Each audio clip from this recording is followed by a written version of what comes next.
Main चीज ये है कि प्रोडक्ट लिस्टिंग कैसे करते हैं। पहले हम लिस्टिंग की तरफ आते हैं, आप लोग लिस्टिंग करेंगे, देन आपको एक शॉर्टकट करवाऊंगा। अगर मैं डायरेक्टली शॉर्टकट के ऊपर ले गया तो समझें कि आपका लिस्टिंग वाला टॉपिक निकल जाना है, और मुझे पता सबने शॉर्टकट की तरफ ही जाना है। लिस्टिंग का तरीकेकार ये होता है कि सबसे पहले आपने यहाँ पे प्रोडक्ट्स के ऊपर आना है, और प्रोडक्ट्स पे आके, ये पता है ना शॉपिफाई का डैशबोर्ड, तो सारे इससे वाकिफ हो गए हुए हैं। प्रोडक्ट्स के ऊपर आके हमें यहाँ पे एक टैब मिलता है कलेक्शंस का। कलेक्शंस आप लोगों ने क्रिएट कर लिए थे, ऐसे ही है। कलेक्शन सारी टाइप क्या रखी थी, मैनुअल। अब प्रोडक्ट्स के ऊपर आएंगे और यहाँ से करेंगे ऐड योर प्रोडक्ट्स, और प्रोडक्ट्स पे आके ये हमारे पास ऐड प्रोडक्ट का पेज है। इस प्रोडक्ट के अंदर, इस पेज के अंदर सबसे पहली चीज आ रही है टाइटल, दूसरी चीज आ रही है डिस्क्रिप्शन, तीसरी आ रही है मीडिया, चौथी आ रही है प्राइसिंग, पांचवी आती है इन्वेंट्री, और उसके बाद आती है शिपिंग। फिर सातवीं जो है वो है वेरिएंट्स। वेरिएंट्स क्या होते हैं, उसकी एग्जाम टाइप्स। राइट साइड पे अगर हम आए तो स्टेटस इसका एक्टिव है, ये उसके पब्लिशिंग चैनल्स हैं, कहाँ कहाँ पे पब्लिश होगी। देन हम उस पे आते हैं प्रोडक्ट ऑर्गेनाइजेशन के ऊपर। ऑर्गेनाइजेशन में वो कैटेगरी पूछेगा, ये category determines US tax rates. आपको पता है यूनाइटेड स्टेट्स के अंदर जब आप सेलिंग कर रहे होते हो, कोई अमेजोन पे अगर सेलिंग करता हो तो उसको पता होगा कि इलेक्ट्रॉनिक्स के ऊपर टैक्स ज्यादा है, फर्नीचर के ऊपर ज्यादा है, जो महंगी आइटम्स है उसमें टैक्स थोड़ा सा ज्यादा चार्ज करते हैं, और जो कुछ आइटम्स ऐसी हैं जो टैक्स जिन पे कम होता है, 5%, 10% भी होता है, 7% भी होता है, कुछ पे 20% तक जाएगा। तो ये कैटेगरी के लिहाज से उसने टैक्स डिटरमिन करना होता है। हमने अगर कैटेगरी डिफाइन करनी है तो हमें टैक्स से उसको कोई मसला नहीं आएगा, क्योंकि पाकिस्तान के अंदर तो ऐसा कोई इशू नहीं है। हमने तो कस्टमर से ना तो कोई टैक्स चार्ज करना है, ना ही हमने कोई पेमेंट्स के अंदर उसे लेना है। तो कैटेगरी हम डिफाइन करेंगे, प्रोडक्ट किस टाइप की है वो डिफाइन करेंगे। वेंडर, वेंडर कौन होता है, बेचने वाला। तो वेंडर कौन है, हम। तो हम उसको सेल करने के लिए अपना नाम यूज करेंगे। कलेक्शंस, किस कलेक्शन में प्रोडक्ट ऐड करनी है वो डिफाइन करेंगे, और उसके साथ कुछ टैग्स लगाएंगे। टैग्स आप इंस्टाग्राम के ऊपर लगाते हो, क्यों? हैशटैग लगते हैं ना, ताकि व्यूज आए। लोग टैग्स के थ्रू सर्च करेंगे तो हमारी प्रोडक्ट या हमारी पोस्ट ऊपर आएगी। तो इसी तरह हमारी प्रोडक्ट भी टैग्स के थ्रू ऊपर आती है। क्लियर? और एंड पे आता है थीम टेम्पलेट, तो हमने डिफॉल्ट रखी हुई है, इसको खैर आप छोड़ दें फिलहाल। हम वन बाय वन स्टार्ट करते हैं। पहले मैं ये डिफाइन करता हूँ कि मैं प्रोडक्ट लिस्ट करने क्या लगाऊं। तो लिस्ट करने के लिए टाइटल और डिस्क्रिप्शन को छोड़ के सबसे पहले मैं ऐड करता हूँ मीडिया। मेरे पास अगर कोई प्रोडक्ट की पिक्चर्स पड़ी हैं तो मैं वो ऐड कर दूंगा। मेरे पास ये पड़ी हुई है,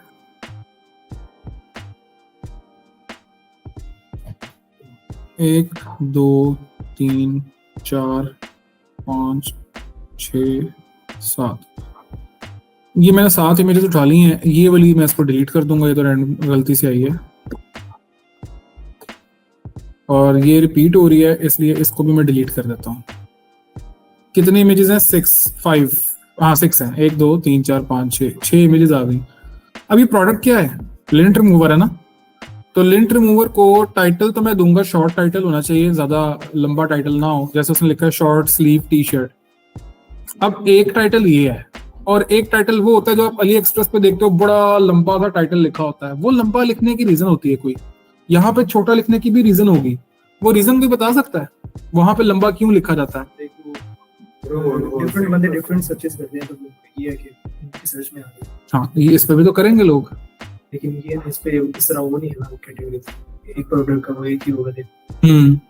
देखो मार्केट प्लेस के अंदर जब जाते हो ना, अब हफीज सेंटर के अंदर आप एंटर होते हो, एक मार्केट प्लेस है, उसके अंदर आप कीवर्ड्स के थ्रू अगर सर्च करने लग जाओ तो फिर तो आप रह जाओगे। फिजिकल शॉप है, फिजिकल लोकेशन है। लेकिन जब किसी ऑनलाइन मार्केट प्लेस में जाते हो ना, तो वहां पे सेम प्रोडक्ट बेचने वाले मल्टीपल वेंडर्स बैठे होंगे। अली एक्सप्रेस को देख लो बेशक आप, उसके ऊपर ज्यादा अच्छा जो रैंक होता है वो उसका होता है जिसके अंदर कीवर्ड सबसे अच्छे लगे होते हैं। कीवर्ड जब अच्छे होंगे तो उसकी प्रोडक्ट सबसे ऊपर आएगी, उसकी सर्च के अंदर सबसे ऊपर उसकी प्रोडक्ट आनी है। जब सबसे ऊपर आएगी तो प्रोडक्ट बाय होने के चांसेस भी उतने ज्यादा होंगे। जब प्रोडक्ट बाय हो जाती है रिव्यूज भी आएंगे, रिव्यूज ज्यादा होंगे तो रैंकिंग और बेहतर हो जाएगी। एक मार्केट प्लेस के अंदर कंपटीशन और तरह का होता है। वेबसाइट के अंदर कंपटीशन किसी से नहीं है, वेबसाइट के अंदर तो आपकी मार्केटिंग से कस्टमर आना है, तो हमें उसके ऊपर कीवर्ड्स का लगाने का इतना ज्यादा उसको एक्सटेंड करने की जरूरत नहीं पड़ती। हम यहाँ पे इसका टाइटल लिखते हैं पोर्टेबल लिंट रिमूवर, इतना टाइटल काफी है। अब आते हैं उसके डिस्क्रिप्शन के ऊपर। तो डिस्क्रिप्शन के लिए क्या करें, चैट जीपीटी से निकाली जा सकती है। अब एआई ने तो सारा काम कर दिया है, तो यहाँ पे शॉपिफाई ने भी एआई का सहारा ले लिया है। अच्छा सर, मेरा क्वेश्चन था इधर एक, जैसे आपने बोला कि अब इसकी डिस्क्रिप्शन हमने चैट जीपीटी से उठानी है, तो हम जिधर से प्रोडक्ट उठाएंगे उसके नीचे जो डिस्क्रिप्शन लिखी हुई है वो अगर कॉपी करेंगे तो कॉपीराइट तो कॉपीराइट नहीं नहीं आएगा। आएगा। अगर तो जब तक उसमें ब्रांड नेम नहीं है कोई, तब तक कॉपीराइट नहीं आता। ब्रांड नेम यूज कर लोगे कॉपीराइट आ जाएगा। आप बजाय इसके कि उसको एज इट इज उठा के कॉपी पेस्ट करो, उससे बेहतर ये होता है कि आप जो डिस्क्रिप्शन है उसको रीराइट करवा लो। वही बोल रहे हैं ना वो। चैट जीपीटी भी कर देता है। चैट जीपीटी के ऊपर जाके वो पैराग्राफ लिख दो, साथ लिख दो जी रीराइट दिस, वो रीराइट कर देगा।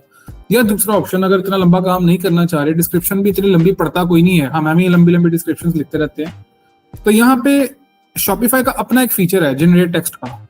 ये उन्होंने नया इंट्रोड्यूस करवाया है, एआई है। इसके ऊपर जाते हैं तो वो कह रहा है कि फीचर्स और कीवर्ड्स बताएं कि क्या आपने राइट करवाना है। तो हम इसका टाइटल कॉपी कर लेते हैं और जनरेट टेक्स्ट पे आके इधर हम उसको पेस्ट कर देते हैं। ठीक है, portable lint remover. Tone of voice हम क्या रख रहे हैं, एक्सपर्ट। और स्पेशल इंस्ट्रक्शंस हम देते हैं, यूज इमोजीज। ठीक है, जनरेट करवा लेते हैं। ये आ गया। अब मुझे लगता है कि ठीक है, ये जो उसने लिखा है मुझे ठीक लग रहा है, तो मैं ऐसे कर लूंगा कीप। और अगर नहीं पसंद आता तो नीचे जनरेट अगेन का बटन था, मैं अगेन भी कर सकता हूँ। इसका जो एंड पर रॉकेट बना हुआ है, इसके साथ रॉकेट तो सूट करता नहीं है, तो मैं यहाँ पे इमोजी खुद ऐड कर लेता हूँ। वो मैं बेशक ये वाला रख लूँ, कोई भी रख लूँ, वो मेरी चॉइस है। ठीक है, 3 चीजें हो गई, टाइटल, डिस्क्रिप्शन और मीडिया। चौथे नंबर पे हम आते हैं तो नीचे आती है प्राइसिंग। प्राइसिंग के अंदर चार्ज टैक्स आपने नहीं करना, इसको यहाँ से अनचेक कर देना है। चार्ज करोगे टैक्स तो इसका मतलब है कि जब कस्टमर चेकआउट पेज पे जाएगा तो उसको 16% जीएसटी भी पे करना पड़ेगा, वहां से वो वापस हो जाएगा। तो हम जीएसटी तो नहीं ले रहे।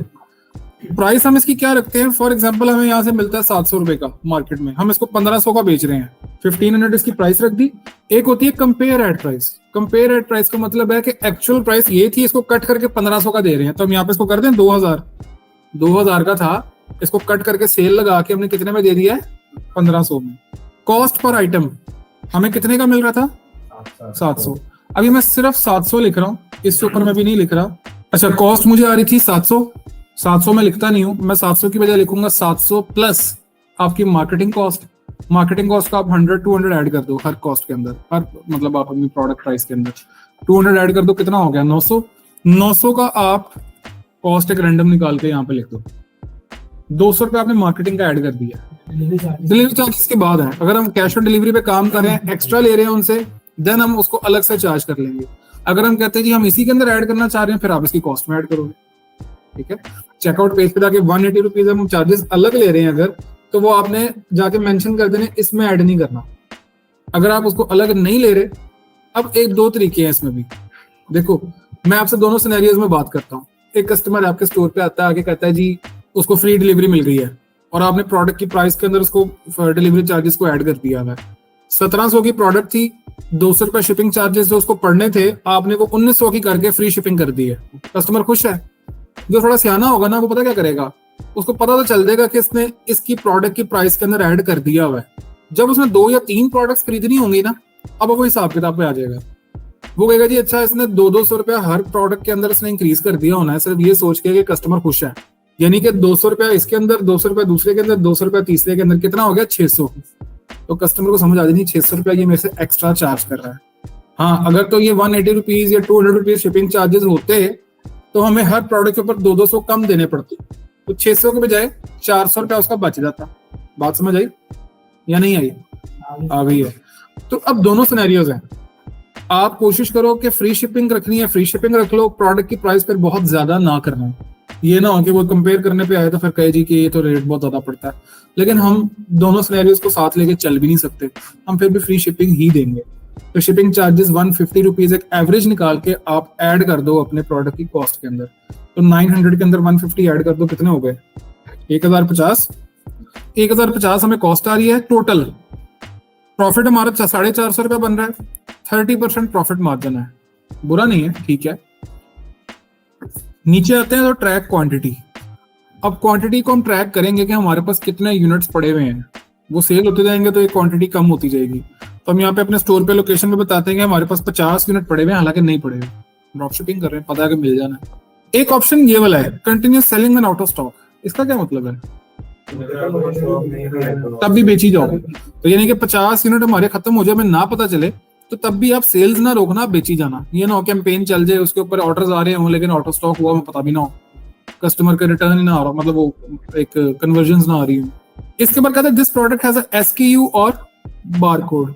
तो हर प्रोडक्ट के ऊपर SKU या बारकोड होता है ब्रांडेड प्रोडक्ट के ऊपर, लेकिन अब चूंकि हमें पता ही नहीं है इसके ऊपर है तो क्या है, नहीं है तो नहीं है, बस ठीक है, हम इसको इग्नोर कर देते हैं, रहने देते हैं। अब शिपिंग के अंदर आ रहा है this is a physical product.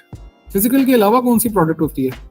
Digital होती है। डिजिटल प्रोडक्ट एग्जांपल सॉफ्टवेयर हो सकते जैसे हैं, विंडोज वगैरह, इमेजेस हो design सकते वाले हैं, softwares ग्राफिक्स हो वगैरह। सकते हैं, कोई भी एनिमेशंस हो सकती हैं, ये इनको बोलते हैं डिजिटल सॉफ्टवेयर, डिजिटल प्रोडक्ट। तो हमारी फिजिकल प्रोडक्ट है, ठीक है। रैंडम एक वेट ऐड करते हैं 0.5 kg, कोई चेक नहीं करना किसी ने, कोई मार्केट प्लेस तो है नहीं है कि उसके हिसाब से शिपिंग चार्जेस कैलकुलेट करने होंगे। ये सारा हो गया। एंड पे आता है वेरिएंट्स। वेरिएंट्स में 3-4 तरह के वेरिएंट्स ऐड हो सकते हैं, साइज, कलर, मटेरियल या स्टाइल। हम कहते हैं जी ये लिंट रिमूवर है, इसके 2 कलर्स हैं, तो हम कलर वेरिएशंस ऐड कर देते हैं। ऑप्शन वैल्यू पहली रखते हैं वाइट, दूसरी रखते हैं ब्लैक। करने के बाद यहां से हम करेंगे डन। अब उनकी प्राइसेस आप अलग अलग रखना चाहो अलग रख दो, कितनी अवेलेबल है वो सेट कर दो। मैंने व्हाइट को सेट कर दिया था 50 है, ब्लैक भी कितने हैं 50 अवेलेबल है। ऑन हैंड मेरे पास ये भी 50 ही है। ऑन हैंड का मतलब है कोई बुकिंग वगैरह तो नहीं हुई 50-40 यूनिट्स की, नहीं हुई, मेरे पास 50 के 50 अवेलेबल है।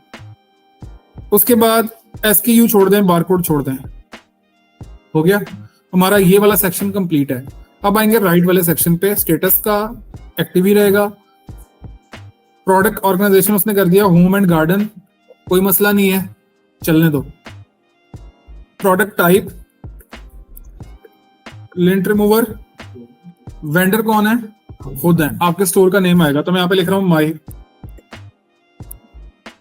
स्टोर। आप अपने स्टोर का नाम लिखोगे, मैं तो इसलिए लिख रहा हूँ माई स्टोर, तो आपने अपने स्टोर का नाम लिखना है इसके अंदर। कलेक्शंस, इसको किस कलेक्शन में डालना चाहिए? स्मार्ट गैजेट्स के अंदर ना, स्मार्ट गैजेट्स में आ गया। उसके बाद टैग्स लगाने हैं, तो टैग्स का बेहतर तरीका ये है कि यहाँ से कुछ वर्ड उठा के लगाते जाओ। पोर्टेबल लिंट रिमूवर कॉपी किया, टैग में आके पेस्ट किया, लगा दिया। ये एक ही चीज मल्टीपल कैटेगरीज में आ सकती है, जैसे आ सकती है। कलेक्शंस के अंदर आप ट्रेंडिंग आइटम्स में भी डाल दो, 2 में आ जाएगी, लेकिन एक में रखना ज्यादा बेहतर रहता है। कुछ चीजें ऐसी होती हैं जिसमें डिस्काउंट लगा हुआ है, सेल लग गई है, उसने आपने सेल का अलग कलेक्शन बना लिया। अब कुछ क्लॉथिंग की आइटम्स थी, वो क्लॉथिंग में भी रहेंगी और वो सेल वाले सेक्शन में भी रहेंगी, समझे? टैग्स लग गए, आपने 3-4 टैग्स लगा देने हैं। लगाने के बाद अगला काम सेव, प्रोडक्ट लिस्ट हो गई है। Added portable lint remover. अब हम चेक करते हैं कि हमारे स्टोर पे नजर आ रही है, और अगर तो आ रही है तो कैसे आ रही है। कैटलॉग, ये आ गई है। हमने कहा था ना 2000 काट के उसने 1500 किया है। कंपेयर एट प्राइस 2000 थी और एक्चुअल प्राइस जो सेलिंग प्राइस थी वो कितनी थी? 1500। 2 कलर वेरिएशंस नजर आ रही है, व्हाइट और ब्लैक। हम इसको ओपन कर लेते हैं और ओपन करके इसके प्रोडक्ट पेज के ऊपर आ जाते हैं। ये प्रोडक्ट पेज आ गया। इस प्रोडक्ट पेज के ऊपर ये आ गया टाइटल, ये आ गया उसकी प्राइस, ये आ गया वो डिस्काउंट जो हमने इसको बिला वजह का दे दिया था, और ये आ गई उसकी डिस्क्रिप्शन। उसके बाद स्टॉक, उसके बाद आपका वेंडर, उसके बाद type, colour variations, add to cart, buy now, ये आ गई आपकी वैसे ही जो रैंडम उसमें टेक्स्ट लिखा होता है, रिटर्न पॉलिसी, ये वो हम इसको चेंज करेंगे। और उसके बाद नीचे आगे कुछ आइकन्स, इनको रिमूव भी किया जा सकता है। शेयर का बटन आ गया जिसमें फेसबुक, ट्विटर और पिंटरेस्ट के ऊपर शेयर कर सकते हैं, इनको भी रिमूव कर देंगे हम। और उसके बाद डिस्क्रिप्शन के अंदर डिस्क्रिप्शन आ गई। रिव्यूज हमने कोई भी इंपोर्ट किए नहीं है इसलिए रिव्यूज खाली हैं। शिपिंग पॉलिसी हमने बनाई नहीं है इसलिए ये भी खाली है। और उसके नीचे आ गया फुटर। क्लियर? कोई मसला इसमें, तो मुश्किल तो नहीं था। अब शॉर्टकट की तरफ भी आना है। ये शॉर्टकट से पहले इसकी प्रैक्टिस करनी है आपने। एक्सटेंशन आपने इंस्टॉल की थी पीपी स्पाई के नाम से और अली हंटर के नाम से, काफी फायदा हुआ है। फिर इसका मतलब है आपने सही इस्तेमाल नहीं की। हालांकि उसको सही इस्तेमाल किया हो ना, मैं आपको उसको इस्तेमाल का तरीका बताता हूँ। जम्बील का आपने नाम सुना था, myzambil.com, मैंने आपको बताई थी। यूएई का ड्रॉप शिपिंग स्टोर है जिसके अंदर प्रोडक्ट्स आती हैं, आप उनको यहाँ पे रीसेल कर सकते हो यूएई के अंदर ही। तो मैं ओपन करता हूँ myzambil.com। क्या ये शॉपिफाई स्टोर है? कैसे पता चला? नीचे एक्सटेंशन लोड हो गई है, नीचे अली हंटर भी लोड हो गई और पीपी स्पाई भी लोड हो गई।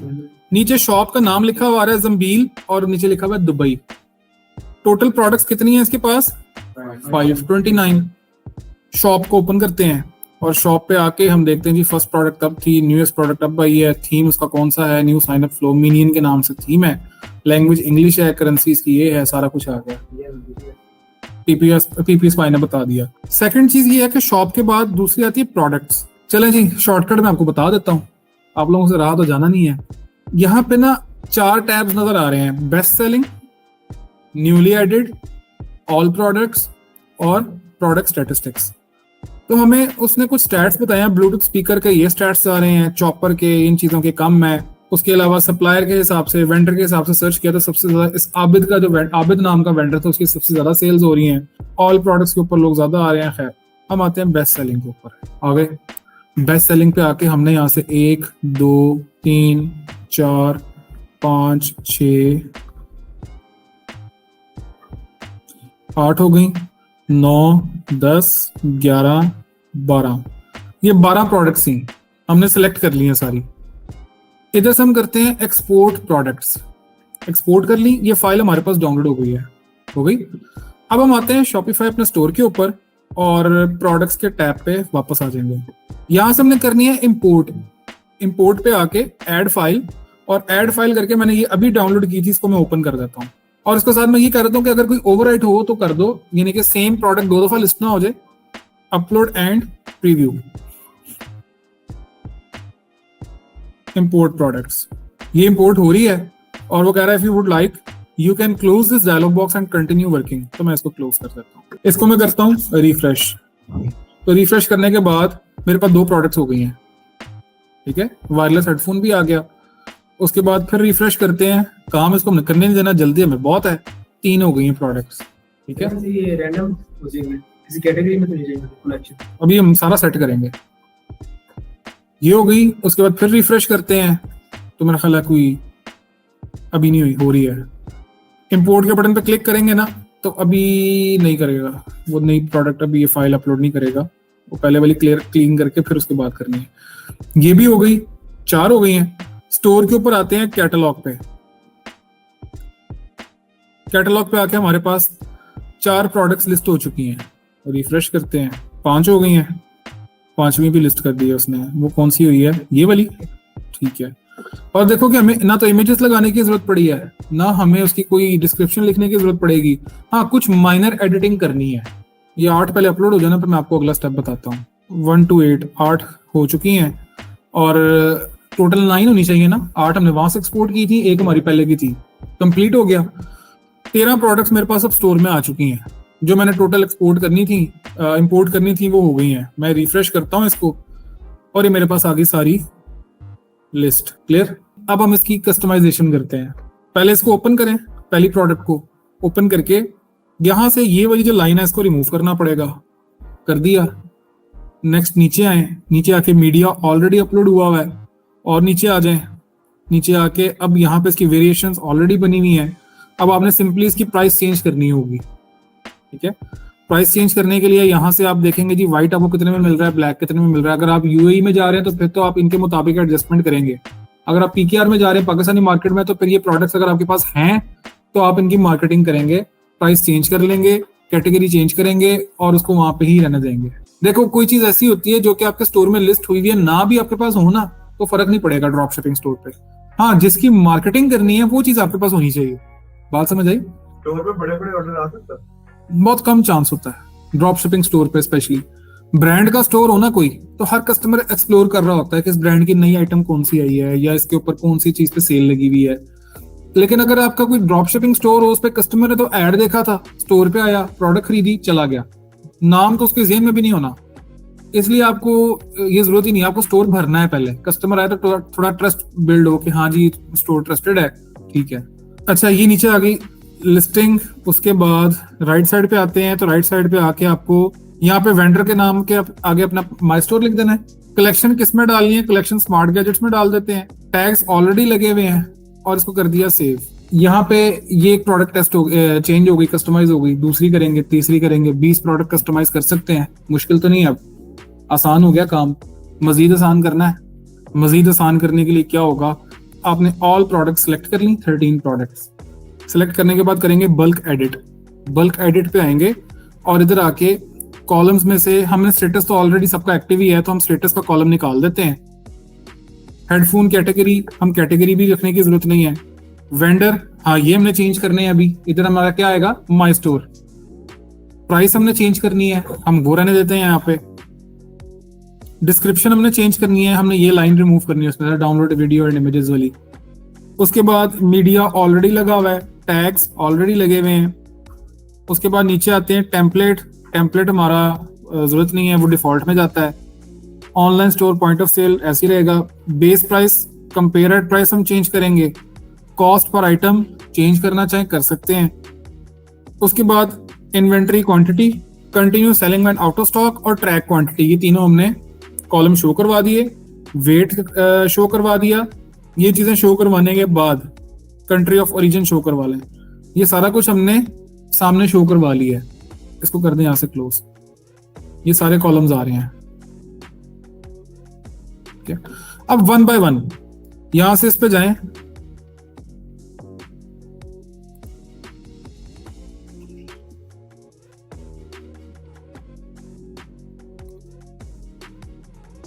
एडिट करने में ज्यादा टाइम नहीं लगेगा, सिर्फ यहां से आपने कैंसिल करते जाना है। Second, vendor.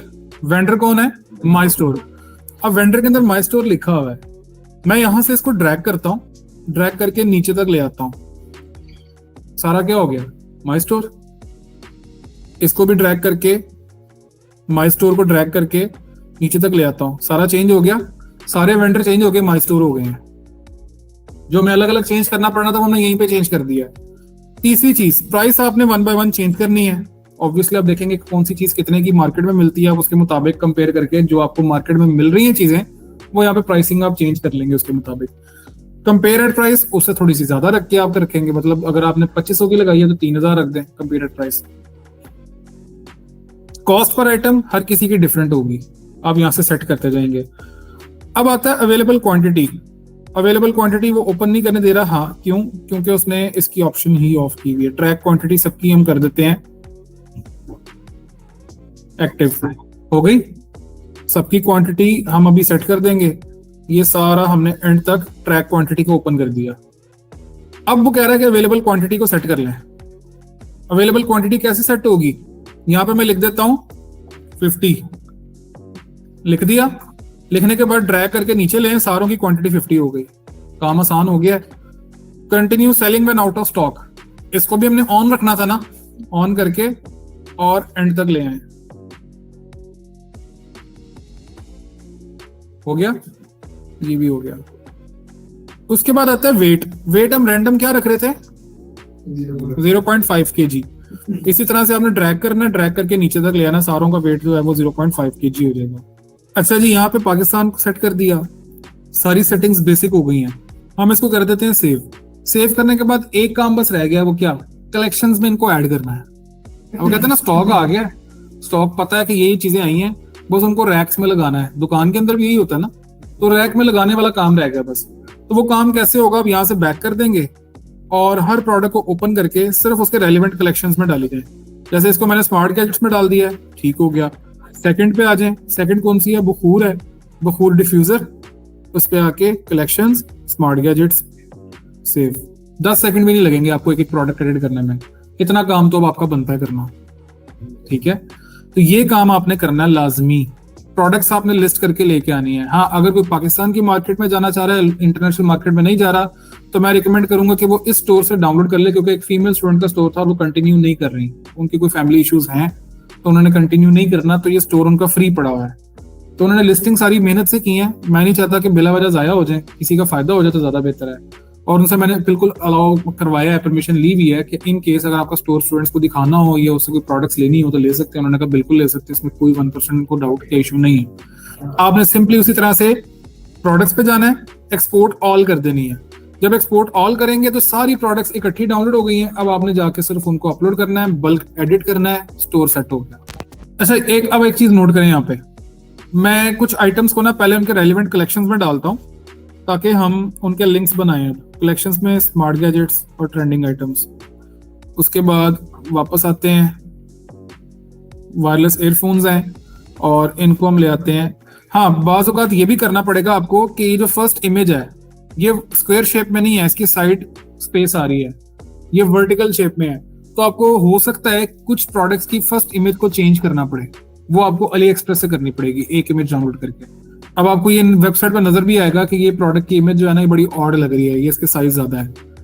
अच्छा, इसको हम ऐड करते हैं कलेक्शन स्मार्ट गैजेट्स, बैक आते हैं, डर्मा रोलर आ गया।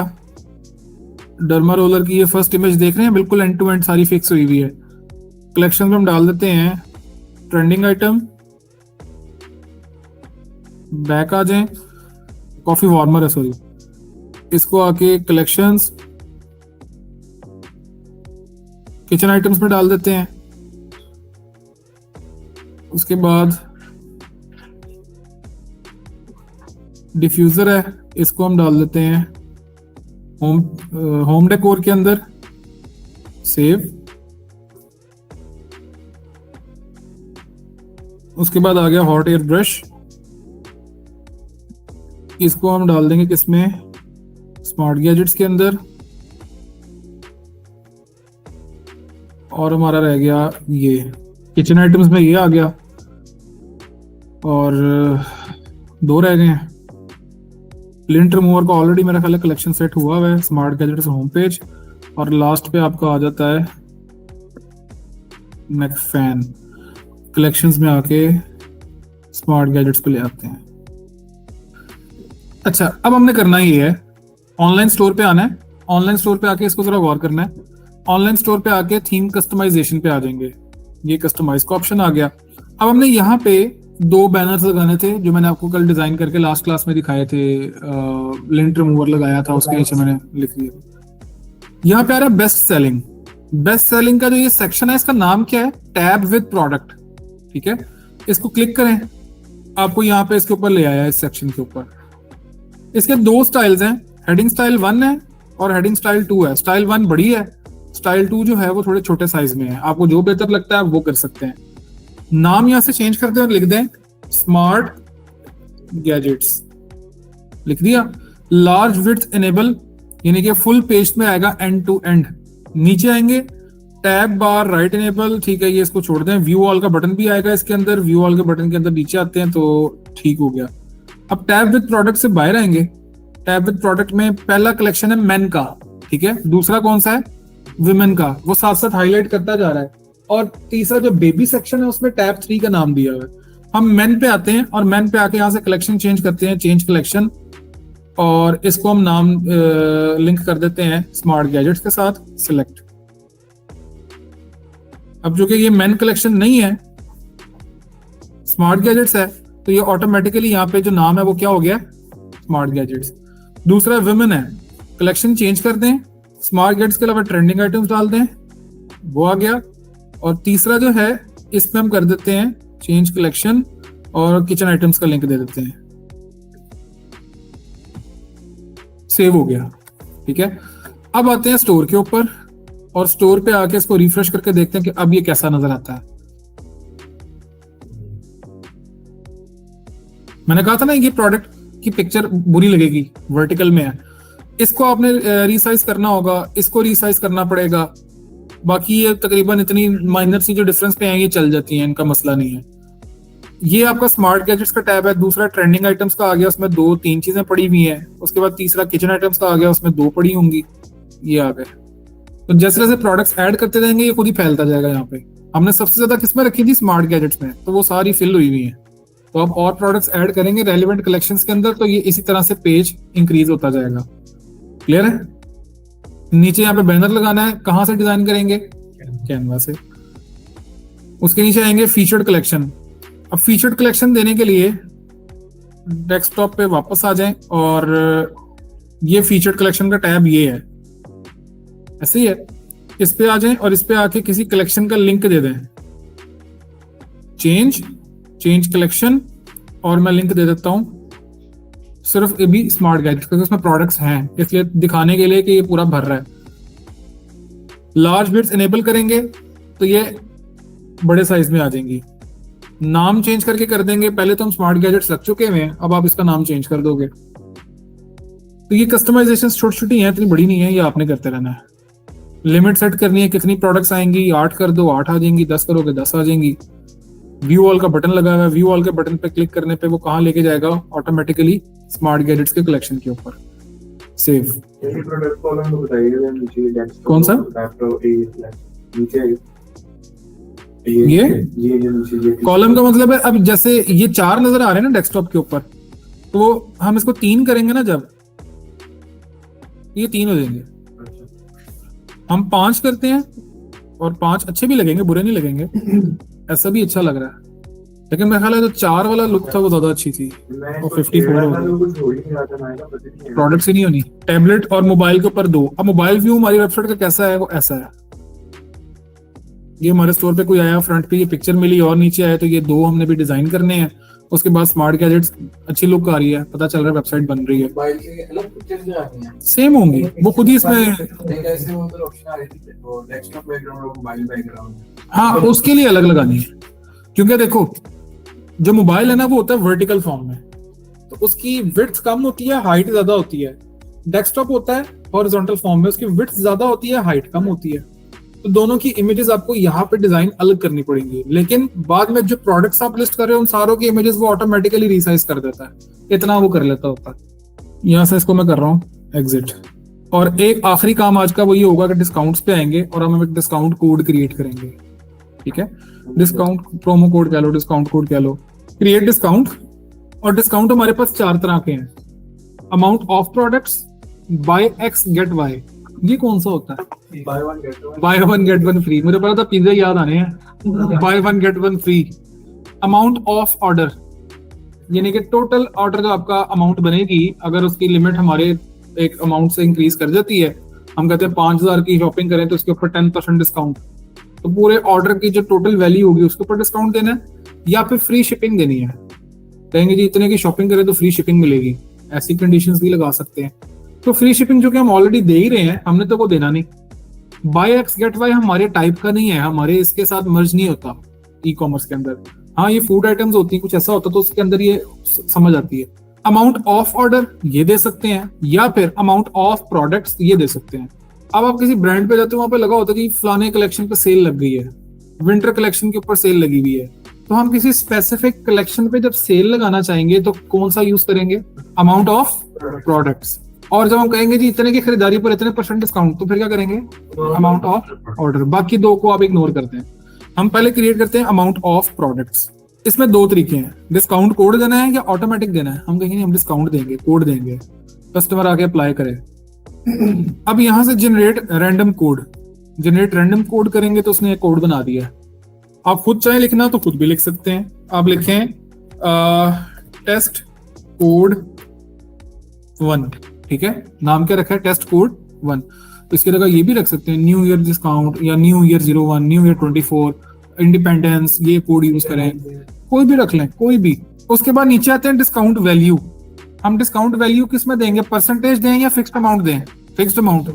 फिक्स्ड अमाउंट नहीं, हमेशा परसेंटेज में होता है। सारे एकदम बोले परसेंटेज, जब मैंने कहा ना नहीं, सारों को परसेंटेज याद है। ये परसेंटेज में क्यों होता है? किसी ब्रांड पे कभी देखा लगा हुआ है जी 500 रुपए डिस्काउंट?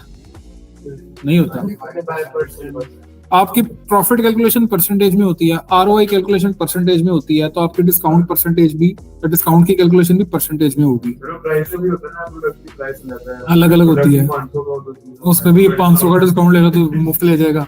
अच्छा, डिस्काउंट वैल्यू कितने थे? हम कहते हैं 10% डिस्काउंट दे रहे हैं हम। Applies to specific collections. अब अगर कौन से कलेक्शंस है, मैं यहाँ से ब्राउज करता हूँ और इधर से आके मैं स्मार्ट गैजेट्स के ऊपर दे देता हूँ डिस्काउंट। और अगर मैं चाहूँ पूरे स्टोर के ऊपर डिस्काउंट जाए, मैं सब कुछ सिलेक्ट कर लेता हूँ, सारे कलेक्शन सिलेक्ट हो गए। हाँ, अगर मैं चाहूँ किसी स्पेसिफिक प्रोडक्ट के ऊपर डिस्काउंट देना, तो मैं यहाँ से स्पेसिफिक कलेक्शंस की बजाय स्पेसिफिक प्रोडक्ट्स करूंगा। मेरे सामने प्रोडक्ट्स की लिस्ट आ जाएगी, मैं उस वजह किसी एक प्रोडक्ट पर दे दूंगा। ये समझ आता है? मुश्किल तो नहीं है। उसके बाद नीचे आते हैं मिनिमम परचेज रिक्वायरमेंट्स। अब चूंकि ऑलरेडी परसेंटेज डिस्काउंट है तो मिनिमम की रिक्वायरमेंट अब कोई नहीं लगाएंगे। कस्टमर एलिजिबिलिटी, ऑल कस्टमर्स को जाएगा discount code. Maximum discount uses, limit to 1 use per customer, एक कस्टमर सिर्फ एक दफा इस्तेमाल कर सकता है। कॉम्बिनेशंस, इसको किसी कंबाइन, किसी और कोड के साथ कंबाइन किया जा सकता है? हम कहेंगे नहीं, हमने किसी और के साथ कंबाइन नहीं करना। और उसके बाद स्टार्ट डेट हमने यहाँ पे सेट कर दी, ऑलरेडी हुई हुई है, दैट्स इट बस। और हमने कुछ भी नहीं किया, यहाँ पे सारी समरी आ गई, कोड आपने याद रख लेना, ये कोड था, सेव कर दिया, बन गया टेस्ट कोड 01, टेस्ट कोड 1 के नाम से। इसको मैं कॉपी कर रहा हूँ, मैं अपने स्टोर पे आता हूँ और अब आके कोई ऑर्डर प्लेस करने की कोशिश करता हूँ। समझो एक कस्टमर आया, कस्टमर ने ये ऑर्डर ये प्रोडक्ट पसंद कर लिया है, यहाँ पे आ गए, इधर आने के बाद यहाँ से बाय इट नाउ में आ गए, यहाँ पे डिस्काउंट कोड में आके अप्लाई कर दो। अच्छा, उस पर डिस्काउंट मिल गया 2.4 का, यानी कि अब तो वो दिरहम्स में था इसलिए 2 रुपए का डिस्काउंट दिया है, तो फकीर नहीं लेते। तो ये आपकी पीकेआर में होगी तो उसका 10% आपको भी अंदाजा लगा लो कि इतना निकल आएगा। डिस्काउंट कोड काम कर रहा है, बस हम ये चेक कर रहे हैं, हो गया है। उसके बाद आपने बाकी अपना जो फॉर्म है वो फिल करना है, फिल करके अभी हम पेमेंट गेट पे हमने कोई अटैच नहीं किया हुआ, इसलिए अभी वो करेंगे, वो एंड पे हमारा आएगा या कल कर लेंगे नेक्स्ट क्लास के अंदर जब भी हमारी आती है। उसमें हम पेमेंट गेटवे के अंदर कैश ऑन डिलीवरी एक्टिव करेंगे, उसके अंदर हम कुछ एप्स इंस्टॉल करेंगे और व्हाट्सएप चैट इंस्टॉल करनी है, ठीक है। ये काम इतना जो किया है इसके अंदर कोई इश्यूज कोई चीज पूछनी है तो पूछ लें।